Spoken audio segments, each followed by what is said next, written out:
Hola, mi nombre es Karen Vázquez, soy licenciada en Filosofía y trabajo para la Fundación Teatro Casamáscaras del Cerrito Valle. El día de hoy vamos a conversar sobre el tema reconciliarse es trascender.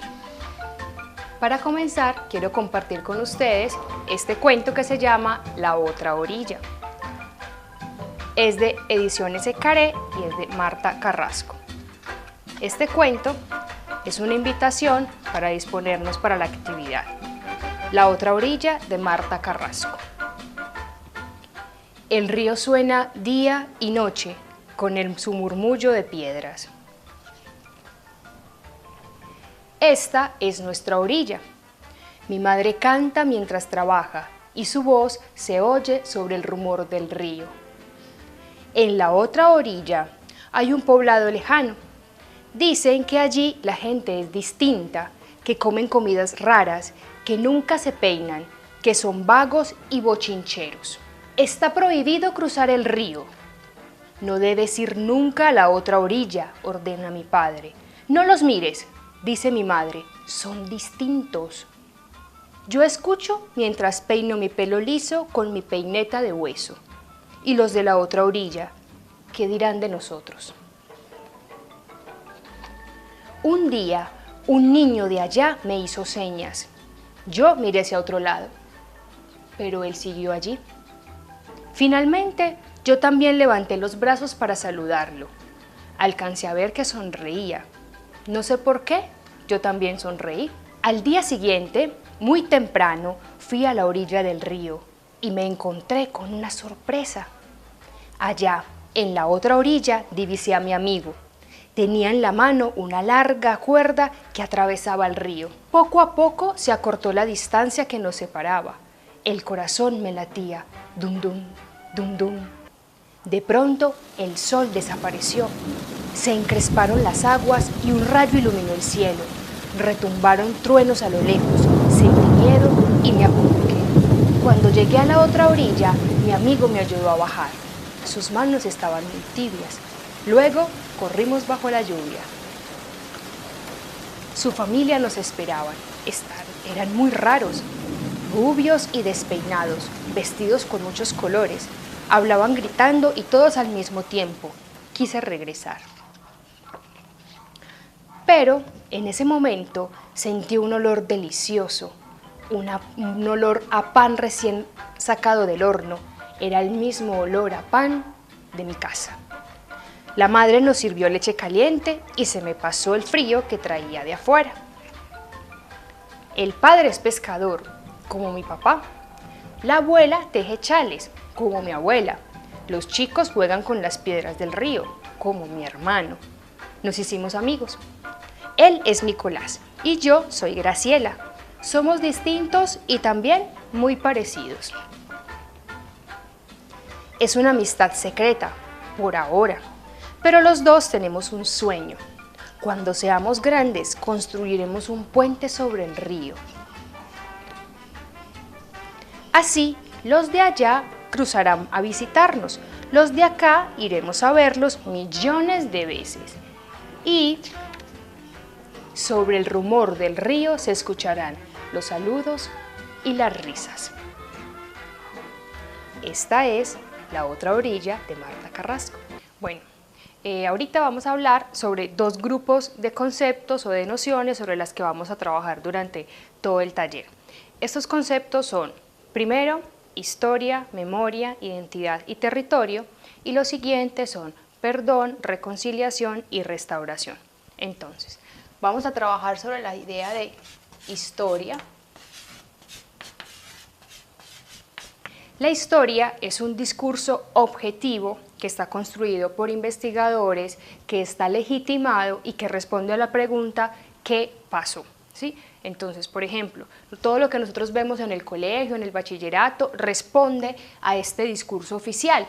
¿Qué pasó? Hay una sola historia de Colombia, hay una sola historia sobre el descubrimiento de América, ¿cierto? Porque son discursos que se construyen legítimamente y que todos aceptamos como verdaderos. ¿Sí? Y eso los construye la ciencia, están consignados en los libros y en distintos formatos. Hay otros formatos que ayudan a construirlo, la fotografía, los documentales, la prensa, pero es como Ese es el discurso oficial, eso fue lo que pasó. Por otro lado, como casi en paralelo a la historia, tenemos la memoria. Memoria. La memoria, a diferencia de la historia, que es un discurso objetivo, es un discurso subjetivo. ¿Qué quiere decir eso? Que lo construimos entre todos teniendo en cuenta nuestros recuerdos. Si la historia responde a la pregunta ¿qué pasó oficialmente?, la memoria por su parte responde a una pregunta que es ¿qué digo yo que pasó? ¿Qué dice la gente que pasó? Lo interesante de la memoria es que está construida sobre nuestros recuerdos. ¿Y qué son los recuerdos? Son las ideas que yo tengo sobre el pasado, ¿sí? Entonces, la memoria tiene una cosa muy bella y es que se nutre no solo de el recordar los acontecimientos tales y como pasaron, sino que se nutre de los sentimientos, se nutre de la emoción, se nutre de los olvidos también. Entonces, por ejemplo, mi fiesta de los 5 años es probable que yo la recuerde de una manera que no es la misma manera como la recuerda mi mamá. No tenemos que construir una sola historia sobre la fiesta de los 5 años, no, sino que se construye a partir de los recuerdos de cada uno. Y esto les va a pasar a ustedes muchas veces y nos pasa constantemente. ¿Qué dice la gente de lo que pasó? La memoria tiene un aspecto también muy importante y es que si no se transmite, tiene el riesgo de perderse, a diferencia de la historia. La historia está consignada en un libro y si a mí se me olvida algo o alguien no lo conoce, va al libro, lo consulta y ya está. En cambio, en la memoria, si no lo transmitimos de generación en generación, tiene el riesgo de perderse. En este momento en Colombia estamos pasando por un momento muy importante y es que nos estamos valiendo de la memoria porque la historia no fue suficiente para que nosotros podamos dar este paso que estamos dando. Entonces la historia de Colombia se está basando en la memoria, en qué recordamos, en cómo lo recordamos, quiénes lo recuerdan, ¿sí? Y no tiene ninguna pretensión de oficializarse ni de legitimarse. La memoria simplemente está ahí. Identidad responde a la pregunta ¿qué soy? Básicamente, ¿y quiénes somos? La identidad la podemos tomar en dos sentidos. En un sentido individual, que quiere decir quién soy, qué me gusta, qué no me gusta, cuáles son mis preferencias. La identidad es el sello, es eso que me hace distinto a todos los demás. Por otro lado, tenemos también una identidad colectiva. Por ejemplo, yo soy Karen y me encantan los salchipapas, ¿sí? Pero también soy Karen que soy colombiana. Eso hace parte de una identidad colectiva. Hace parte de un conjunto, de un grupo. Entonces yo soy una Karen, una individualidad construida, una identidad que hace parte de una identidad colectiva. Estas identidades se nutren de las memorias, porque yo me baso en todos mis recuerdos, toda mi historia personal construye mi identidad y se transforma también constantemente, afortunadamente. Yo no soy la misma Karen de hace 5 años ni de hace 8 años y espero no ser la misma dentro de 20 años, ¿cierto? Entonces la identidad se va nutriendo constantemente, pero es muy importante que nuestras identidades sean muy fuertes, es decir, que estén muy fortalecidas, que si a mí me preguntan cuáles son las 3 cosas que más me gustan, yo lo tenga claro. Que si a mí me preguntan cuáles son las 3 cosas que no me gustan, yo lo tenga claro, porque es muy importante esto. No quiero decir que uno no pueda cambiar, simplemente que cuando nosotros estamos tan jóvenes, todo el tiempo estamos mutando porque nuestra preocupación es encajar. Entonces, como a estos grupos de jóvenes les gusta el rock, a mí no me gusta tanto, pero parece que ellos son muy atractivos, entonces yo me voy a que me guste el rock sin tener muchas claridades. No hay riesgo a ser diferente. Hay que arriesgarse, hay que tomar ese riesgo, realmente el riesgo vale la pena, porque eso me hace único, me hace irrepetible. Y todos aquí en este mundo somos únicos e irrepetibles, y eso refuerza nuestra identidad. En la identidad están nuestras preferencias religiosas, nuestras preferencias sexuales, nuestras preferencias políticas, y están nutridas de la memoria y de la siguiente palabra que vamos a trabajar. Territorio.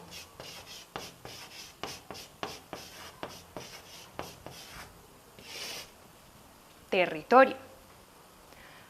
¿Por qué hacía referencia a la identidad con el territorio? También en el territorio tenemos 2 esferas, bueno, muchas maneras de entenderlo, pero en este caso en específico tenemos 2 maneras. Una es como el espacio físico que yo habito o que habita cualquier persona. En un territorio físico específico, por ejemplo, Colombia o Antioquia o Medellín, ¿cierto? Pero por otro lado, y como es la manera que quiero que lo entendamos para este caso, es el territorio como un espacio simbólico. ¿Qué quiere decir eso? Es un espacio, sí, físico, pero que también se construye socialmente. Por eso los barrios nunca son iguales, son territorios físicos, sí, pero cada uno es particular, cada uno tiene una identidad porque cada uno ha construido su historia y su memoria desde distintas perspectivas. Tienen distintos tipos de migración, la gente llega desde distintas partes, las familias se construyen de maneras distintas y los territorios son socialmente construidos. ¿Qué quiere decir eso? Que son socialmente construidos porque las identidades, que son las formas como yo veo el mundo, confluyen ahí. ¿Qué me hace ser parte de un territorio? Cuando yo tengo sentidos de pertenencia sobre ese lugar. Por ejemplo, yo puedo vivir en un barrio, pero trabajo en otro. Por ejemplo, los trabajos que ustedes realizan en sus comunidades. Yo vivo en el barrio Las Brisas, pero todo mi trabajo está en el barrio Santa Cruz. Yo me siento que hago parte de ese territorio. ¿Por qué? Porque tengo unas memorias que están ancladas a él. Yo construyo unos recuerdos, construyo unas redes de relaciones, construyo acciones concretas que me permiten sentirme parte de ese lugar. ¿Qué es lo que nos posibilita eso? Construir ciudadanía. Esa es la única posibilidad que nos da de dar el paso, de ser una persona común y corriente, ser un ciudadano del común, a decir, yo quiero transformar esto, yo puedo hacer que esto sea distinto. Y es el paso que cada uno de ustedes ha dado, porque se sienten parte de ese lugar, porque eso hace parte de su identidad y desde ahora en adelante y para siempre va a ser parte de su memoria y de su historia. Territorio es la palabra que nos permite dar sentido a este primer conjunto de palabras, ¿sí? Entonces, ahora vamos a trabajar sobre el siguiente grupo de palabras que les quería proponer. La primera es perdón.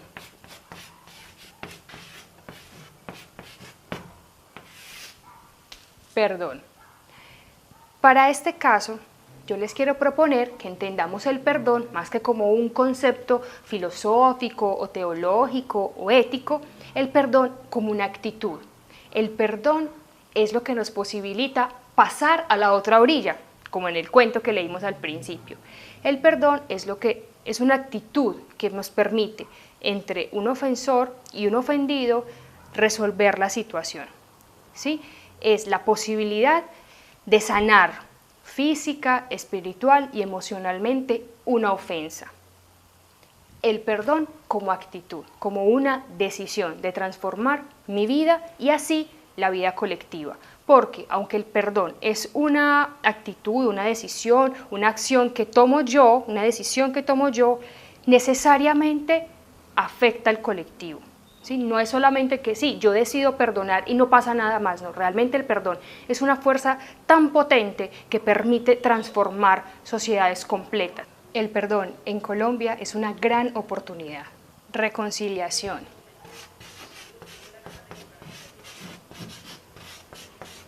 La reconciliación es un proceso que se da entre el ofensor y el ofendido. Es un proceso mediante el cual las personas, las comunidades y las sociedades deciden construir la verdad, deciden restaurar los principios, acordar la ética y procurarse una vida mejor.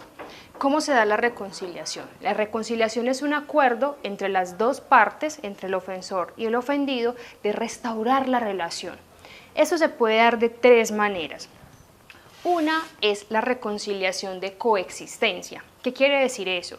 Que entre el ofensor y el ofendido deciden restablecer su relación, pero sin ningún tipo de cordialidad, es decir, como tú allá y yo acá. Por ejemplo, una discusión, una pelea entre unos compañeros de trabajo o entre ustedes mismos con sus compañeros. Listo, usted y yo no vamos a ser más amigos, pero podemos seguir trabajando juntos. Eso es una reconciliación de coexistencia. Por otra parte, tenemos una reconciliación de convivencia, es decir, usted está allá, yo estoy acá, tenemos una relación cordial, pero no nos ofendemos, es decir, decidimos no volvernos a ofender, está todo bien, o sea, usted allá y yo acá, pero nos juntamos estrictamente para lo necesario. Y por último tenemos la restauración de fraternidad, o la restauración de comunión. ¿Qué quiere decir eso? Es cuando yo restablezco la relación como si nada hubiera pasado. Es decir, seguimos siendo amigos, los mismos amigos de siempre. Entonces tenemos esos tres tipos de reconciliación. La de coexistencia, tú allá y yo acá, no tenemos ningún tipo de relación. La de la reconciliación de convivencia, es decir, nos juntamos para lo necesario, y la reconciliación de convivencia, es decir, de comunión, perdón, es decir, fraterno. Todo vuelve a ser como antes.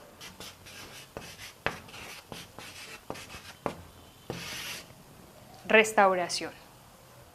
La restauración es el compromiso de las partes, es decir, entre el ofensor y el ofendido, de cumplir el acuerdo que se ha establecido en la reconciliación. ¿Qué es lo que permite la restauración? Que privilegiemos la recuperación del equilibrio. ¿A qué hago referencia? El equilibrio interno y social que se ha perdido. Cuando una persona ha sido ofendida, queda con una herida a nivel espiritual, emocional y algunas hasta físicas, ¿sí? Entonces, cuando yo tomo la decisión de perdonar, logro establecer una relación con mi ofensor para establecer un acuerdo, decidir cómo va a ser nuestra nueva relación, y tengo la posibilidad de empezar la restauración, quiere decir de sanar esa herida, de que yo pueda recuperar mi equilibrio interno, y de esa manera, así como el perdón se refleja en toda la sociedad o afecta de manera positiva a toda la sociedad, yo pueda recuperar ese equilibrio interno, y de esa manera la sociedad también empieza a recuperar su equilibrio. ¿Qué es lo que nos permite la restauración? Que el ofensor reconozca su falta y que el ofendido pueda ser escuchado. Por eso necesitamos privilegiar la verdad, y eso es lo que pasa en el acuerdo de paz que se está estableciendo en este momento en Colombia. Acabamos de firmar solamente uno de los puntos del acuerdo entre las FARC y el gobierno de Colombia. ¿Qué significa eso? Eso no significa que vayamos a comenzar la paz, significa un primer paso. ¿Qué significa acabar el conflicto? Acabar el conflicto por la vía negociada no significa necesariamente que comience la paz, sino que es el primer paso, porque en este momento queda en nuestras manos. Depende de la ciudadanía prepararnos para la paz, empezar a construirla. ¿Y qué significa prepararnos para la paz? Tener en cuenta todos estos conceptos, porque todos ellos en conjunto son los que nos permiten decidir cómo nos estamos preparando para la paz. Cada uno de ustedes en sus territorios está haciendo acciones, pero eso no es suficiente. O sea, tenemos que tener en cuenta cómo todos estos conceptos se relacionan, se interrelacionan unos con los otros, y que yo pueda decir, listo, yo más o menos reconozco cuáles son las necesidades de mi territorio ha sido afectado de estas maneras por la violencia estructural, simbólica. Ahorita tenemos la posibilidad de dar el paso, necesitamos perdonar, eso no significa olvidar, no significa dar paso a la impunidad, significa que queremos cambiar, que necesitamos una Colombia distinta, y en ese caso la restauración y la reconciliación es una gran posibilidad. El perdón en Colombia es una gran oportunidad. El fin del conflicto armado por la vía negociada tiene en sí mismo un gran valor ético, político, económico y social, porque es la posibilidad de salir de la barbarie humana y espiritual a la que hemos estado sometidos durante muchísimo tiempo. Es nuestra labor, chicos y chicas, empezar a construir la paz. El fin del acuerdo, la firma del acuerdo no significa necesariamente la paz, vuelvo y les repito, pero es la posibilidad de empezar a construir una Colombia distinta. El éxito del acuerdo depende de la ciudadanía y de cómo nos estemos preparando nosotros para la paz. En ese sentido, les quiero proponer dos ejercicios. ¿Para qué? Para que los conceptos que acabamos de trabajar tengan una actividad práctica donde los podamos evidenciar. Uno es la matriz DAFO, que es la posibilidad de hacer una lectura rápida de contextos. La matriz DAFO, nos basamos en las siglas, la D, la A, la F y la O, que son las letras que la conforman. ¿Y cómo la vamos a hacer? La idea es que dentro de cada una de esas letras identifiquemos en la D debilidades. Esto lo podemos hacer con nuestros territorios, con nuestros lugares, con nuestras organizaciones o con los procesos que cada uno de ustedes está emprendiendo en este momento. Entonces, supongamos, vamos a hacer el ejemplo con cada uno de sus procesos en comunidad. Entonces, de mi proceso, el proceso que yo estoy llevando en mi territorio, voy a identificar cuáles son las debilidades y las amenazas que tiene mi proceso. ¿Cuál es la diferencia? Las debilidades son los aspectos internos de mi proceso que yo puedo controlar. Es decir, las debilidades, por ejemplo, no estoy lo suficientemente formado o tengo escasez de recursos o en mi territorio todavía no me conocen lo suficiente, ¿cierto? Vamos a identificar aspectos negativos que yo puedo controlar. A diferencia de las amenazas también son aspectos negativos, pero que no están bajo mi control. Por ejemplo, no hay recursos públicos suficientes para mi proceso. Eso es una amenaza. La corrupción, la falta de oportunidades, la falta de convocatoria, la falta de movilidad o las distancias. Estas son amenazas porque son aspectos negativos que yo no puedo controlar. Por otro lado, tenemos los aspectos positivos que corresponden a las fortalezas y a las oportunidades. Las fortalezas son todos esos aspectos positivos que tiene mi proceso que dependen de mí. Por ejemplo, mi voluntad, mi entusiasmo, mis conocimientos, el reconocimiento que tengo en mi territorio, el apoyo de mi sangre, el apoyo de otras organizaciones, de otros amigos, ¿cierto? Todos esos aspectos positivos, la infraestructura, los recursos, en todos los sentidos. Y las oportunidades son esos aspectos también positivos que no dependen de mí. Por ejemplo, yo logro una gestión con cooperación internacional. Eso es una oportunidad porque no depende de mí. Son cosas que yo puedo aprovechar, las políticas públicas que están saliendo, las convocatorias, ¿sí? Todo eso. Eso nos va a permitir, ¿qué? Hacer una lectura rápida de mi proceso, de mi contexto o de mi territorio. ¿Para qué? Para que yo pueda emprender acciones. Es un diagnóstico. A partir de ahí yo puedo tomar decisiones más acertadas y más concretas respecto a lo que quiero hacer. Y por otro lado, tenemos otra ficha que es la que nos permite hacer un diagnóstico de agentes y organizaciones que realizan acciones por la reconciliación o por la construcción de paz en mis territorios. Entonces, la ficha está dividida en 5 puntos. El primer punto son los agentes. Ustedes van a identificar en su territorio cuáles son las personas o los profesionales que están contribuyendo a hacer acciones de paz, que tienen acciones de paz, que están en proceso de, ¿sí?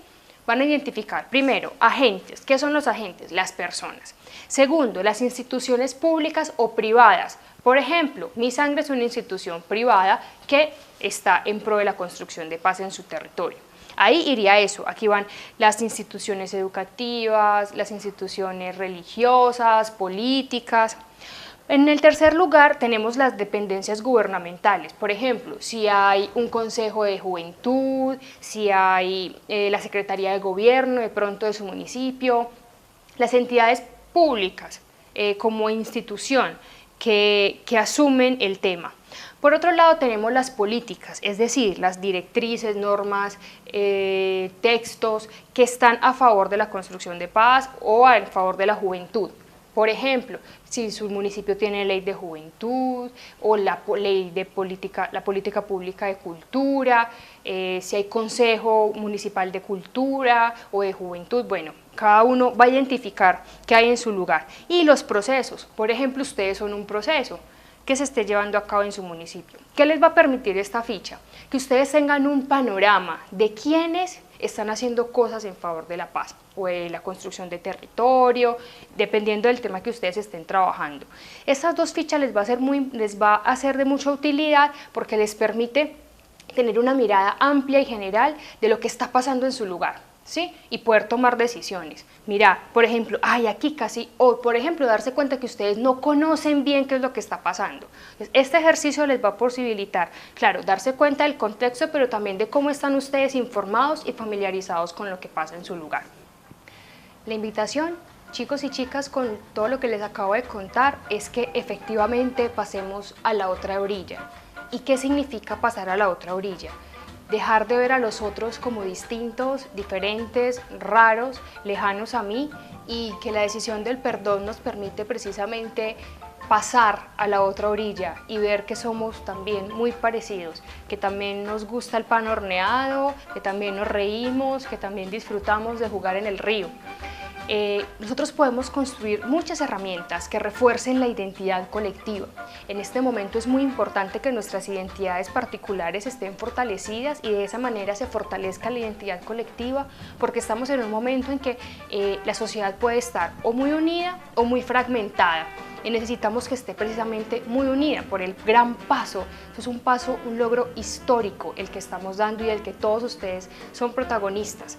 Entonces necesitamos muchas herramientas, muchas actividades, muchos procesos que estén en pro de reforzar la identidad colectiva, que como ya les dije, esa identidad se refuerza emprendiendo acciones en cada uno de estos aspectos.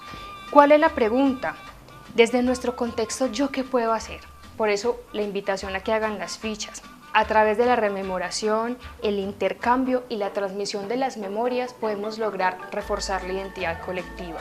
Esto nos permite la construcción y la reapropiación del espacio público y privado. Estos elementos nos permiten dar unidad a través de la coherencia en el pasado compartido. Ya no tiene sentido que estemos peleando porque es que fue así o fue así. No, ese no es la preocupación en este momento. La preocupación es cómo vamos a dar coherencia y unidad a nuestros discursos y a nuestra lucha compartida. Las acciones que emprendemos en este momento son, queramos o no, políticas, chicos. O sea, nosotros no somos seres apolíticos porque estamos rodeados en una sociedad que tiene unas normas, unas reglas que hemos aceptado y que por eso estamos acá circulando y compartiendo con otros. Por eso nuestras luchas, nuestras actividades son políticas, sociales y en este caso en específico históricas. La memoria colectiva se presenta como un entramado complejo de historias individuales. ¿Qué es lo que tenemos que hacer? Creaciones colectivas que conviertan los espacios formativos, que posibilitemos la reflexión sobre el pasado y repensemos el presente para reconstruir los territorios. Promovamos prácticas de resistencia movilizadoras de sentidos, que sean capaces de poner en imágenes la complejidad de la historia. Que además permitamos recuperar valores colectivos y la confianza en una humanidad compartida. El arte dilata el tiempo, nos propone otro sentido del mismo que cura los malestares y las heridas ocasionadas por el pasado. Alimentan y agranda el espacio habitable, las utopías y los sueños. Transformemos nuestras vidas. Eso es una gran invitación, que no solamente pasemos a la otra orilla con los otros, sino también con nosotros mismos. La relación entre memoria, identidad y territorio la podemos pensar a partir del cómo la memoria colectiva permite la reconstrucción de las identidades colectivas que refuerzan los sentidos de pertenencia sobre el territorio. Propiciemos oportunidades para procesos de perdón, reconciliación y restauración, que nos permiten contar las historias que nos importan a todos y que nos ayudan a reconocernos con un pasado en común determinante para nuestro presente, dentro de un territorio que también es común y en constante transformación. Esta relación contribuye a recuperar el equilibrio interno entre dos personas y entre ellos y su grupo. El perdón es un hecho colectivo, así sea entre dos, y es un aporte fundamental a la construcción de la paz. Chicos, les reitero la invitación, por eso la actividad, la charla o el taller se llama Reconciliarse es trascender, porque en el momento en que nosotros tomamos la decisión de perdonar, estamos un pasito más allá, estamos contribuyendo a que realmente el mundo y nuestro país sea muchísimo mejor. Muchísimas gracias, quedo atenta a todas sus preguntas, sus comentarios, sus dudas, me pueden escribir, con mucho gusto voy a poder leer sus comentarios, sus preguntas y aquí quedo a su disposición. Muchas gracias.